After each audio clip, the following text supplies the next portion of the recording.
And we're back. Hello again. I'm Brian. I'm Kevin. And we're the Horror Guys.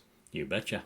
This week, we'll cover the Universal Studios movie Night Key from 1937. I had never even heard of that movie before. And there's a reason for that. Well, Not the reason you might think. The contemporary classic Survival of the Dead from 2009, which everyone has pretty unanimously panned in the reviews that I read. mm-hmm. Discussion of the short film Don't Drink the Coffee. The very new movie The Girl with All the Gifts. And our international feature Audition from 1999. Japanese film. Yeah. And it's not in English, so that makes it an international film. I won that argument. Our international films are now foreign language films. So one of those a week. Canadian movies are international films. Well, you know, there's British, 10 Australian. They're all 10 really international. well-known Japanese horror films that we're going to cover in the next 10 weeks. And then we'll get into some lesser-known things. Well, there's some real good foreign language gems out there that don't involve The Grudge. Yeah. We'll expand outward. We will. Yeah.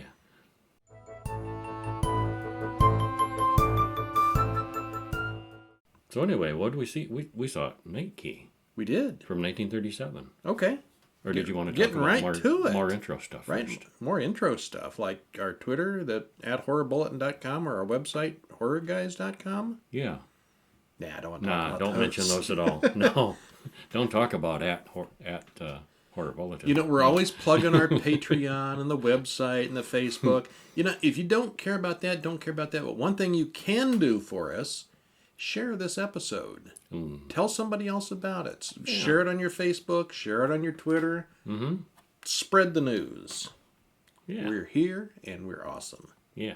We think so. If I say so myself. We think so anyway. Yeah. All right, so Night Key. Universal has shiny new logo by the shiny new owners. It's no longer just the plane circling around the globe now. Yeah, I like how the plane always went down and back up because it was all on the same axis. It was a model with a plane attached. Yeah. Very low budget. Now they've got shiny, sparkly stars in their logo because of their new owners. Yeah. And the new owners didn't think that horror was a viable market. It's played out. However, it is so they over. inherited a contract that said Boris Karloff had to be in another movie. So here's Night Key with Boris Karloff, which isn't really a horror movie. We discovered this. It After was we kinda committed included to it. in the shock horror package that Universal sold to theaters in the 50s. So it's often shown in rotation with the regular horror movies, and is considered a horror movie. It's not, though. It's not. It's completely it's not scary. No, it's slightly comedic, but it's mostly a crime thriller. Yeah. Yeah. So this slightly is the first science fiction. There's just a hint of sci-fi, especially for 1937, the technology. So this is the first and maybe only non-horror movie we're going to cover on this show. But we're still going to cover it. Directed by Lloyd Corrigan, written by Tristan Tupper. Well, if there's ever a name that sounded like a pseudonym, it's Tristan Tupper. Starring Boris Karloff, Warren Hull, Gene Rogers, 1 hour, 7 minutes. Well, what do you do when you got Boris Karloff under contract and you don't want to make a horror film? This is what you do. We start out with a security company salesman installing a new alarm system for a very stereotypical Italian couple. Ranger Security. If someone comes in, a light blinks on a big display at the office. And we talked about it. That's got to be the way it really worked back then. They didn't have cell phones. It would have had to They been didn't all have electric. auto-dialing devices. It kind of had to be wired this way. Basically, just opening the door triggers the switch, and there was a wall in the security office, and it would light up one specific panel, and they would look up, okay, which panel is that? It's the first door. Somebody's breaking in. It looked very sci-fi for 1937, but kinda. I mean, if you got even the remotest idea how electricity works, you know exactly how they would have wired something like that up. It'd be a little really complicated, kind of simple. but yeah, it's just electric. The wiring would be spaghetti, but it's yeah, not complicated. a lot of wiring, but we could do it. Doable, yeah. So the owner Let's of the do it. let's not. Okay. The owner of the Ranger Alarm Company wants to buy the rights to a new light beam wireless security system from David Mallory, played by Karloff. He's invented this new contraption that if you walk between 2 points, It breaks a beam of light and signals the alarm. How high tech. In 1937, I think it was probably sci-fi. Yeah. Mallory explains that it was a challenge to finish this because he's quickly going blind. He's also got a key that will break down the old system completely that he developed on the side. Because he developed the original system. This guy more or less stole it from him, went into this business making tons of money off it, and he got squat for inventing it. They were partners or something, and Ranger ripped off Mallory good. But this time's going to be different. He promises to use Mallory's invention, and he's going to make bucket loads of money from it this time around. You can trust me. Yeah, well... It turns out Stephen Ranger and Mallory's lawyer are conspiring to rip the old man off. Mm-hmm. They sign the papers, and Mallory wants to know when it's going to be implemented. Ranger is buying the device to bury it, not replace the old system. Mm-hmm. Ranger stole the patent rights of the current system from Mallory 20 years ago, and he's doing it again. Well, he gave Mallory $500 for the rights. Yeah. And, when you're going to But he was expecting, a commission on the sales. Yeah, with every commission, but no, we don't have to ever actually install it or use it. You will put in my system, Mallory says, because what I created I can destroy, as he holds up the key that Ranger doesn't know about. Which is kind of science fiction-y, this electronic jamming device, basically. Yeah. Mallory fiddles with the key, and all the cell doors in the basement unlock, releasing Petty Louie from confinement there. And they always call him Petty Louie. Not Lou or Louie or Mr. Lou. It's, hey, Petty. Petty Louie. I'm with Petty Louie. There are a bunch of reporters surrounding Ranger when he gets word that the prisoner downstairs has run off.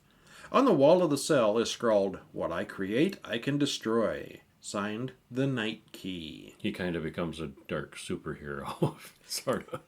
Leaving leaving this scrawled. And remember, this is Boris Karloff, who was in his low 50s at the time, but he's dressed up like an 80-year-old. He's got the mustache and the long hair, and he's going blind. So he's an 80-year-old mad scientist type. Yeah, not mad, though. He's a good guy. He's not real happy. He just got screwed out of a fortune. Okay, he's angry, but he's a good guy. Okay, angry scientist. Yeah.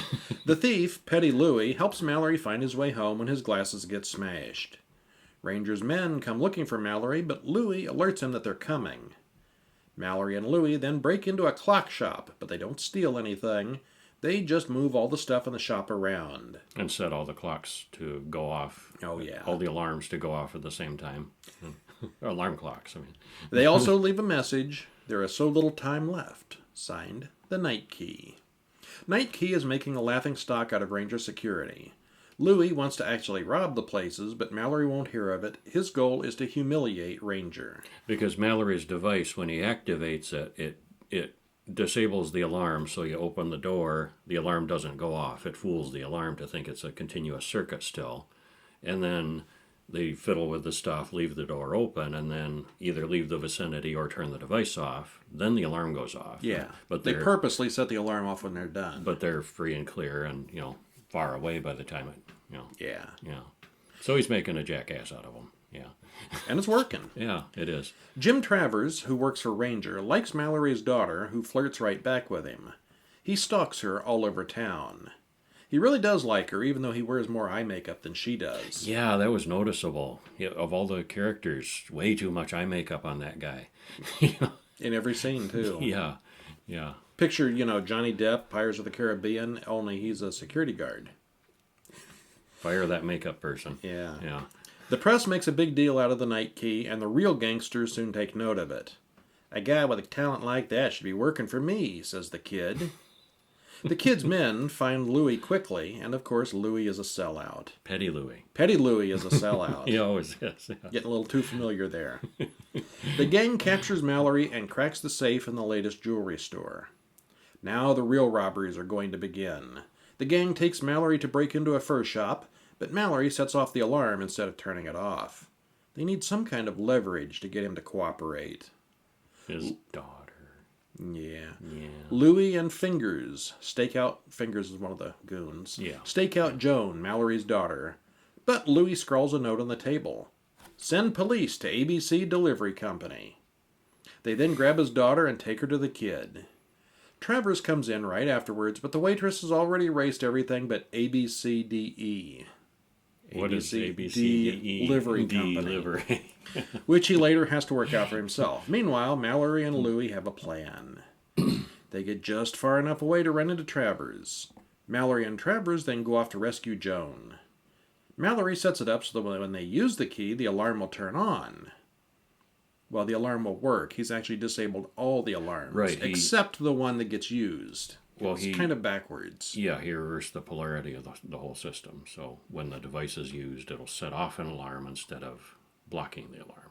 So, Yeah. So that's that's how they would know where the gang is. Yeah. The gang thinks that all the alarms in the city are off, and they are. Except his device will turn it back on when they get there.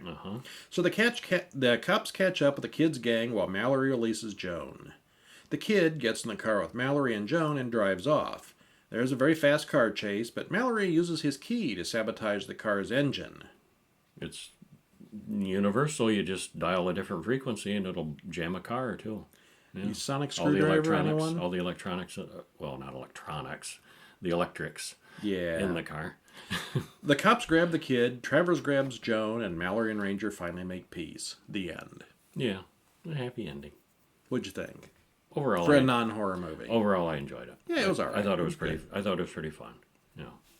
Karloff was only 50 years old here, but Mallory is an ancient man. He's well played by Karloff. Petty Louie is a caricature movie thief. Kind of comedic. Talks with that rough British accent, and he's kind of comic relief. The kid looks like one of those puppets with lips superimposed on his face. Kinda. Yeah. He didn't move or his emote entire much head or anything. was just solid except his mouth moved. Yeah. It was just whenever he talked, it was just the lips moving.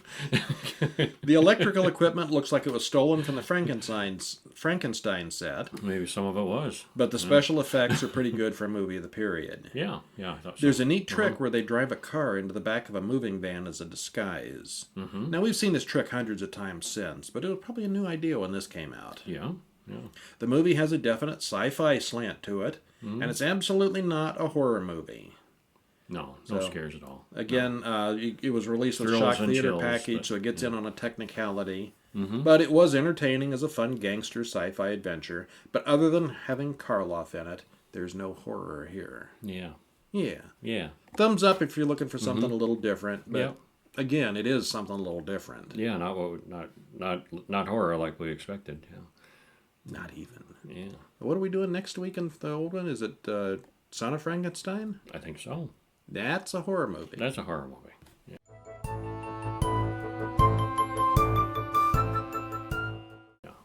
Speaking of horror movies, we saw The Girl with All the Gifts. Yeah. Nothing more horrifying than a 12-year-old girl. I was so pleasantly surprised by this. I thought it was very good also. For some reason, I got it into my head that it was based on a young adult thing. Like Hunger Games or, the young adult. And the girl was all special. She was going to be heroic and save the world. And I thought it was, and I was prepared for, more of that, that formulaic. It wasn't that. I thought it was like in the Girl with the Dragon Tattoo series. Okay, no, that's different entirely. We both were kind of surprised by this one. Yeah. Came out in 2016, directed by Colm McCarthy, written by Mike Carey, and stars Gemma Atherton, Patty Considine, Glenn Close, and Senya Nanua. The kid was impressive. 1 hour and 51 minutes. Great actress. Melanie is a young girl of around 12 who wakes up in a cell. Guards come in and wheel her out to be with dozens of other similarly dressed children, all strapped down to wheelchairs. It's very interesting. For quite a while into the movie, you don't know what's wrong with these kids, because they look normal, they act normal, but they are terrified and they're very careful with security with these kids. And what's the problem? They're just kids. Not the kids are terrified. The guards are terrified. Guards, yeah, military, full weaponry pointed at them while they're being transferred, and so I thought that was a cool start. The children are smart and seem to have excellent memories. The children don't seem to realize they're actually prisoners. I mean, why would we want to leave here? What don't we get? What's wrong? Why are people are not happy like this? So it seems like that Maybe they a little maybe brainwashing. spent their whole life there. Yeah. Which, It's all they know. yeah. Which is Which is the case. what it turns out to be. Yeah. So one day the guard comes into the classroom, angry that the teacher touched Melanie's hair. Yeah, because She told was her, like, "Oh, you did a good job, pat pat." Melanie told a really good story, just made up her own story after hearing the teacher's stories, and the teacher was impressed. And boy, did the military guy freak out at that. You don't touch the kids. And we still don't know why. But then what he does, he goes in front of one of the random kids, he spits on his arm, and suddenly the children get all grabby and bitey. Trying to break out of their restraints. Rabid animals. Furiously trying to bite at him. Melanie talks back to the head guard later that night and gets left in her restraints all night as a reward. When the teacher, whose name is Helen, opens the door and lets Melanie out of the restraints, Melanie goes berserk and tries to eat her. That does not go well. Yeah. The guard then takes Melanie out of her cell in the morning and takes her outside. Melanie sees what the real world is like for the first time. They're all in a military compound, and it's surrounded on all sides by zombies. Think World War Z type, more than the Night of the Living Dead kinds. Yeah, fast and angry. Yeah, she's being taken to Dr. Caldwell's lab, where they plan to dissect her. She And that literally is Glenn sees Close. Glenn Close, who's also very good in this. Yeah, she was. Yeah. She literally sees some of the other children's brains in jars on a shelf. And we begin to get more hints. Glenn Close thinks she can cure this by dissecting them and taking out the brains and the spine and doing something. And making a she's vaccine. that close against to making a vaccine. What it is it's a fungal vaccine. It's a fungal infection that is causing the zombies. And, So there's no supernatural element here. This is purely a disease. and these children are like basically symbiotic with the fungus. They were born with it. They're not really infected. They're like one with it. And so they're Well, functional. they are infected. They will attack and eat you if they smell blood. Oh yeah, but they're like a human fungal. Intelligent when they're not bloodlusted. Yeah, the infected adults are just brainless zombies. Yeah. Gonna eat you. Yeah. No fixing that. Yeah. So, Helen breaks into the lab to rescue Melanie, but she's stopped by the guards. Just then, an alarm goes off. The base has been breached. Seconds later, Dr. Caldwell's assistant is bitten and turns instantly crazy, and Melanie is left alone with a room full of zombies. Yeah, that was unfortunate. They're like, "Oh, do we stay or do we go?" And Then it the didn't doctor's matter. like, "Well, lower the shutters." And the assistant is there literally lowering the shutters, and you can see the zombies running in as the shutter Little is too slow. Yeah, too slow. Smashes through the glass and gets her. Melanie goes rabid and eats two guards all by herself, but then the teacher grabs her and runs off with her. They hop into the head guard's truck and drive off. Melanie is infected with exactly the same disease as the Hungries, which is what they call them here, the Hungries. But since she was born infected, she can think and somewhat control it, which makes her unique. Can they get to safety? Will Dr. Caldwell eventually dissect Melanie? Will they find a cure and save the world? And who's the real villain here? Stuff happens after that. Yeah, stuff does happen. A lot of stuff. They go out. They get away from the compound. Various and adventures. Have adventures out in the world and see what the world is like. And yeah. Senya Nanua is excellent in the role as Melanie. It's rare to find child actors that aren't annoying. And the other children too. They Yeah, were all they're all good. believable. Yeah. Glenn Close is just evil through and through here. She's got this Yeah, but evil she's got she's got her motivations. She's got humanity's interest at heart. But you know, if she gets the girl in the room alone with her, the knife's coming out. Yeah. Some of the aerial scenes of abandoned towns are actually drone footage of the area around Chernobyl, which we've been seeing a lot of that lately. Yeah. Just watched the Chernobyl series on HBO, which is unrelated but very good. Yeah, it was. Which adds a lot to the ambience. The giant fungus tree and the feral children are very cool ideas that are mostly unique to this film. Yeah, there was a lot of uniqueness to this. Yeah. Different spin on the zombie, which I It's found kind very of a refreshing. zombie movie, but there's a lot more to it than that. Yeah. Actually, the whole world created in this story is fascinating, and I'd love to see a sequel. They could still do a sequel. They still could, yeah. Yeah. Yeah. Yeah. Big thumbs up. There for are me. some twists. It doesn't end the way you expect it to. And it's all good. And we're not spoiling it all. We're not. We're not. Yeah. Some movies, 1937, if you haven't seen it, Yeah. that's your loss. But this one's worth seeing just for the ending. Yeah, and if this one hasn't been spoiled for you elsewhere, yeah, check it out. Definitely. It had nothing to do with the girl with the dragon tattoo. No. Or a young adult Hunger apocalyptic Games. Yeah, thing. it's not like was that. Not like that, no. The young girl is not special and going to save the world in her mind. What is it with the young girl saving the world? Yeah. Yeah, no. No. Not that couldn't happen, but Well, I guess it's in not like Hunger Games. Yeah, yeah.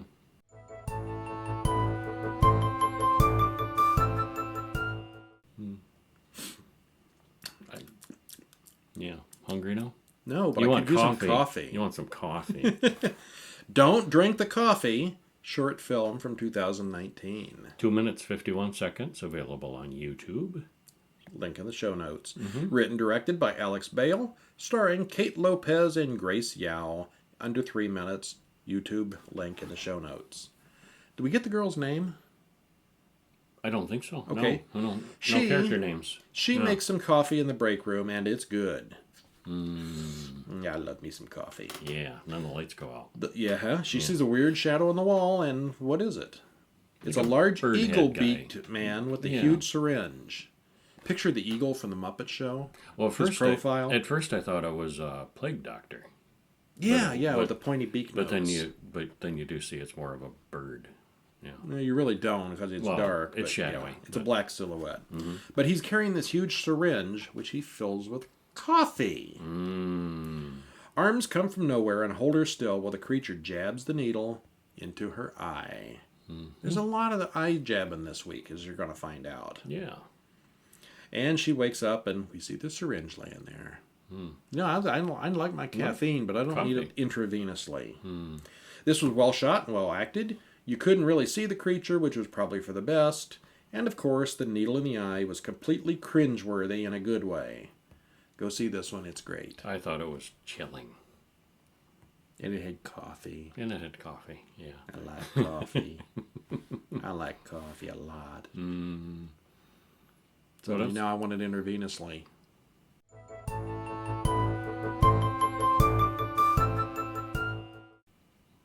What else did we see? If one zombie movie this week wasn't enough, how about two? Survival of the Dead. from 2009. George Romero's last movie. Last zombie movie, anyway. Yeah.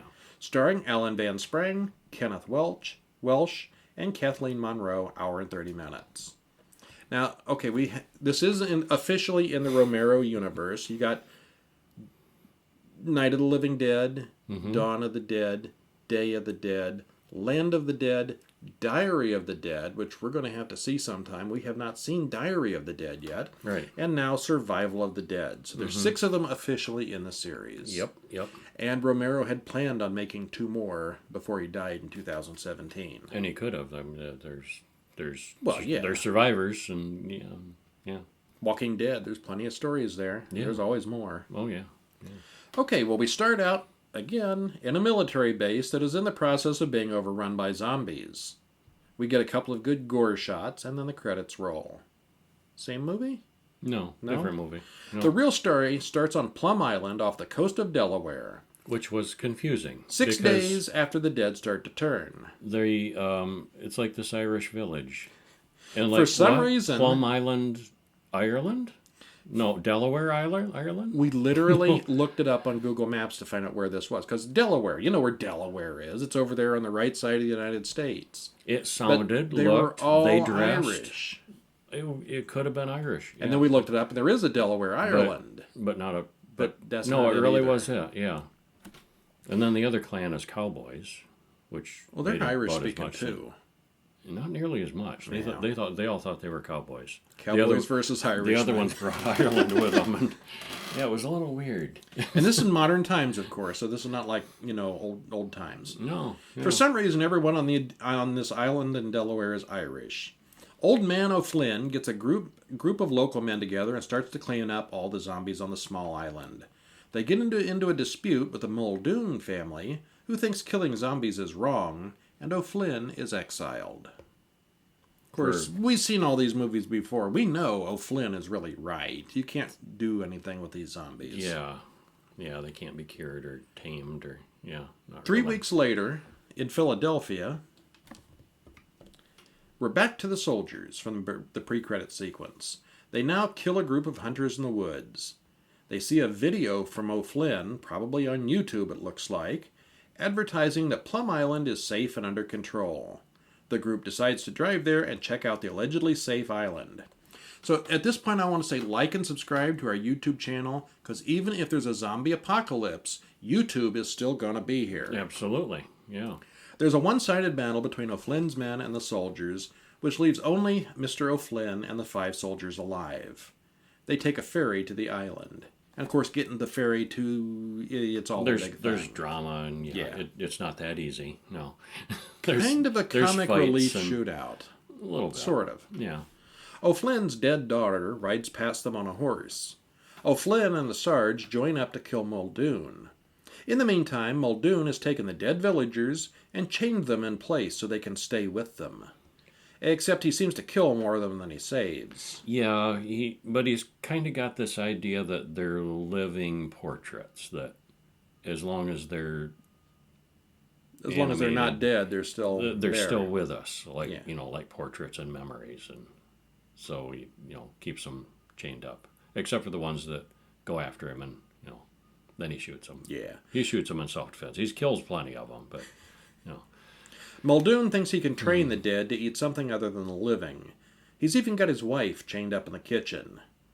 Mm-hmm. There's a sexist comment in there that I'll leave out. And she still cooked him dinner. Did you catch that? Oh, that's right. It tasted terrible, but yes, she made the dinner. They were eating dinner, and they were commenting on how awful it was. They tend to do these things that was a habit for them. If they do it often enough, it becomes a repetitive. The mailman kept sticking mail in the box, and the guy outside was shoveling hay. And they're still doing the thing that they did during life. Mm-hmm. I guess she cooked him a lot of dinner. Yeah.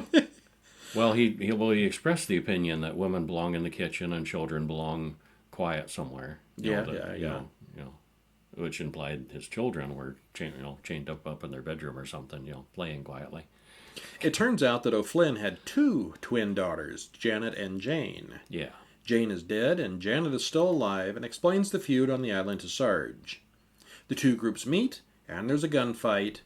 As is the case in all the Romero zombie films, things go badly for almost everyone. Almost everyone. There are a few survivors, and Romero had 2 more films planned before his death in 2017. But the survivors, pretty much the island is zombie controlled, and it's an isolated, but... With a little caution, they could clean it up and live there. And it's a beautiful island. Mm-hmm. Everything they would need could be there, but no, they move on. Drama. Yeah. How is it that no one but Irish people live on Plum Island? I literally thought they meant Delaware, Ireland, until the guys from Philadelphia decided to drive there. Yeah. That makes it hard. Yeah, you can't drive to Ireland very The well. idea of going to an isolated island has been a thing since the ending of Day of the Dead. Mm-hmm. The humor and gore are a good mix, and at no point did I get bored. It all moved at a good pace. Kenneth Welsh is hilarious. I've liked watching him in everything since Twin Peaks, but he doesn't get enough TV work. He's O'Flynn. Mm-hmm. And this was also the least successful Romero zombie film at the box office. And I don't think it was bad at all. I'd go 6 or 7 out of 10. It was just fun. It's not scary. These things 5. never are. Give it a 5. Okay, I liked it better than you did. I didn't feel like there was a whole lot new. And there were a couple interesting ways that they killed zombies. But one of them... shoving a fire extinguisher in its mouth. Boom, but that eyes bulged out, the ears popped off. At that moment, it was no longer a practical effect, it was CGI. I could tell. Yeah. Yeah. It's mostly practical effects, but some of the CGIs, and I didn't like those. Yeah. We didn't give numbers for the girl with the gifts. Oh, I'd give that an 8. I would go 9 on the gifts. Night Key, probably a 6. Yeah. Yeah, okay. 6. Yeah. All right. Okay.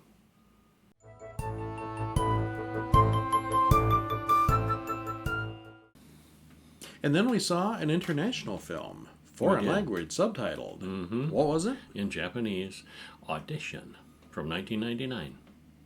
My second time seeing it. I had not seen it before. And there were things that I didn't remember and must have missed, because, but I liked it the second time, too.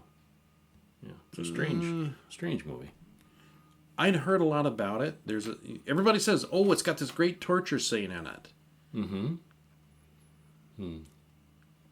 Wasn't that great for you? I'm going to say 5 out of 10. Oh. Where are you at? Seven. Okay, you like this one better. Yeah, I like this one better. Directed by Takashi Miike. Written by Ryu Murakami, Daisuke Tengen. Starring Ryo Ishibashi, Ai Shiina, and Tetsu Sawaki. 1 hour, 55 minutes. You notice I let him say all those names. Hi. So it is. Ryoko dies in the hospital with her husband by her side. Plop, she did. It's sad, too. He and his son go home alone. Because the little boy's coming with this... Get well soon, Mom. Not just a card, like a diorama. It's like a breakfast on a tray made entirely out of paper mache, and it's a lot of work. Yeah, a lot of work went into it, and it's sad. 7 years later, he's still single. Mm-hmm. He has a business dinner with an associate who is in the movie business. Aoyama has decided he wants to remarry, but he doesn't have a girlfriend. Ideally, he'd like to see many women and choose one, but he's getting old and his son says he's plain. 1999, this is Pretender. So, the business associate suggests, why don't I do a documentary and we'll advertise for a certain demographic of girls and we'll audition on the pretense of auditioning for the documentary, and the actual audition will be for a potential girlfriend for you. Yeah. Yeah. They make a contest out of it even, called Tomorrow's Heroine, and they advertise it all over the radio.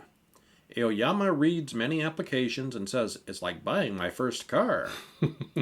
He has to narrow it down to 30 interview auditions. Yeah, out of the old we don't know how many. Yeah, big stack. He looks at Asami's application, and he likes it a lot. Yeah, she catches his eye.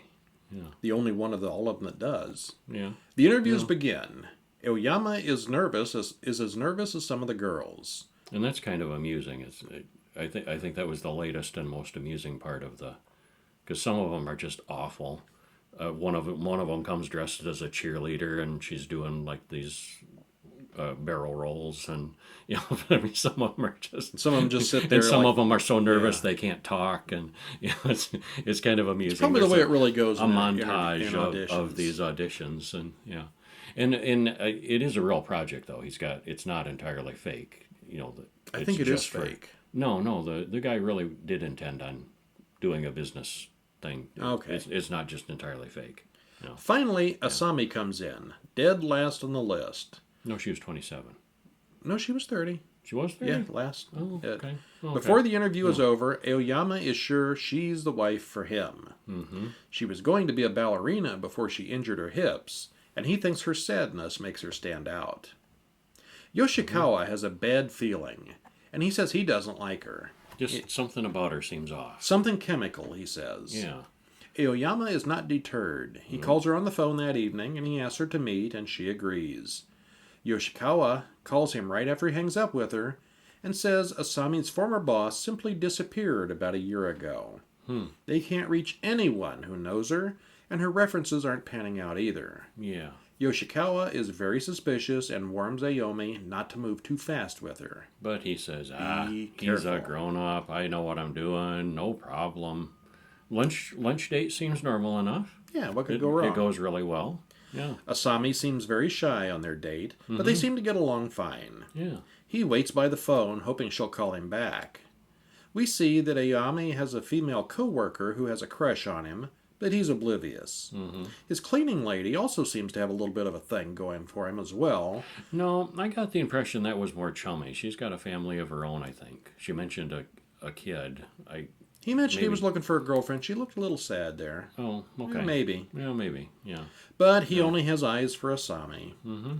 He breaks down and calls her finally, and she smiles evilly as the phone rings. And she's got another one. And it's like she's been sitting there for the entire time. Like, how many? We see her a day sitting and by a the half, phone while he day and a half, thinks 2 about days. calling. And it's like she's been sitting there the entire time. Yeah, it's kind of creepy. They go away together for the weekend. He's nervous, but she undresses and makes him examine her entire body. Like, look at this part, look at this part, look at this part. When he goes to sleep, she disappears. Yeah, he wakes up. Did she's they gone. actually have sex? Yeah. They did, okay. Yeah. Mm-hmm. They kind of gloss over that part. They glossed over it, but yeah, they did. Yeah. So there's a whole lot of Japanese romance here. If you were watching like the Japan Lifetime Movie Network, everything we've seen to this point would fit right in. Mm-hmm. At an hour and 10 minutes in, we get the first hint that this might be a horror movie. Well, it does build slowly. There's some questions. The questions. But she might be hiding a dark past or something that, turns out to be all romantic and stuff. But Yeah. no. Things get weird. Now, Ayomi tracks down her old ballet instructor, hoping to find her address. And because she left in the middle of the night, and he doesn't have any way to reach her. she disappeared. There's no answer at her phone, and how do we reach her? None of her she contacts lives. work. Don't know where she lives. She never said. And We get a flashback of how this old man tortured and burned Asami when she was a child. The old man refuses to help and throws Ayomi out. this is the Shimada Ballet Studio. She mentioned attending there. Yeah. And it's Mr. Shimada. Little detective work going on there. Yeah. And on that note, the actor is the same one who played the detective in the the Grudge movies. Oh, okay. I thought he looked familiar. Yeah, we've seen him in other Okay. things. Yeah. He then goes to the bar where Asami worked, but the owner, turns out, was murdered about a year ago. And the bar's been closed ever since. Her body was chopped up, and they found her when her blood ran out from under the door. When the police tried to piece her body back together, they come up with an extra ear, 3 fingers, and a tongue left over. It's mighty specific inventory. Ew. Oyami gives up and goes home. He has a much-needed drink and passes out. The drink shouldn't have been that strong, though, should it? No, it's Turns drugged, out he had and a he passes visitor. out on the floor. She knows where he lives. She knows what he drinks, and she knows when the sun's going to be away. Yeah. Now it gets weird. He has a strange dream where he sees the large sack Asami keeps in her room. The bag opens up, and a man with no feet, several missing fingers, and no tongue crawls out. Asami then pukes into a bowl and feeds it to him, and the man eats it eagerly. Then she beheads the old dancing teacher, who was really her stepfather. As he starts to wake up from the dream, he sees Asami come in, wearing rubber gloves and an apron. Mm-hmm. Not good. She's paralyzed his nerves, so he can't move, but he's awake and can feel everything. She begins with a sackful, hundreds of acupuncture needles, in the belly and then just below the eyes. Like Needle in the eye week lids, here. Under the lids, yeah. Next, she cuts off his feet. 1 foot. She cuts off 1 foot completely and throws it aside. Then she's Starts on halfway the other through one, the other and one. the sun comes home unexpectedly. Sun is early. Surprise! Except she hears him coming and hides behind him in the door. And the sun comes up, and she comes up behind him, and then Ayomi wakes up in bed with Asami. It was all just a dream. Oh, what a relief. No, it wasn't. No. He wakes up then, and his son has kicked her down the steps and killed her. The end. Basically. So, yeah. Spoilers! You spoiled the ending. You got to see it for the torture. And the story, yeah, okay. So it's a horror movie without any supernatural, no monsters, nothing like that. It's just people. Well, there's lots of stalker movies that are considered horror. When you Yes, got enough yes. torture and gore, it's a horror movie. But, just clarifying. Okay. Yeah. This is one of those that it's just people. Just real. Yeah, there's no magic It's all here. real. Yeah. There's no magic monsters, nothing. Ghosts. Yeah. Yeah. This was 19 years before Harvey Weinstein, and the whole producer hooking up with an actress idea wasn't seen as quite so sketchy back then, and probably even less so in Japan. Still, Asami went quite a bit further than a simple Me Too hashtag. Well, and he does confess to her that it was that was his intention, was to meet a gal. Yeah. That while the movie is a real project, his intention was, that this is why the audition. But she would have done this regardless of his honesty. Yeah. She crazy. Yeah. The film is real very crazy. slow, but it's creepy enough that you stick with it, and it doesn't really get boring, even though it has opportunities to. Even my second time through, I wasn't bored. Yeah. No. It's just very slow, kind of romantic thing in the beginning. And Survival it's all right. of the Survival of the Dead. I was actually a little bit bored sometimes. Okay. Yeah, but this one I wasn't. The only real plot hole I noticed is how did Ayame know about the sack with the man in it? He dreamt with it, but he'd never actually been to her apartment, and I'm sure she didn't tell him about it. Yeah, he was hallucinating stuff that only she would. He was hallucinating things that were true that we saw off camera. And things that happened at the ballet school when she was a girl and stuff like that too. No, he didn't. He wouldn't know these things. Yeah. But, maybe it's psychic projections or something. So there is some magic. You okay? We can go there. Maybe. Yeah. All in all, a thumbs up from me though. Yeah, I'd say thumbs up. Just not a huge one. Mm-hmm. So we saw movies. We talked did. about them. You guys should see them too.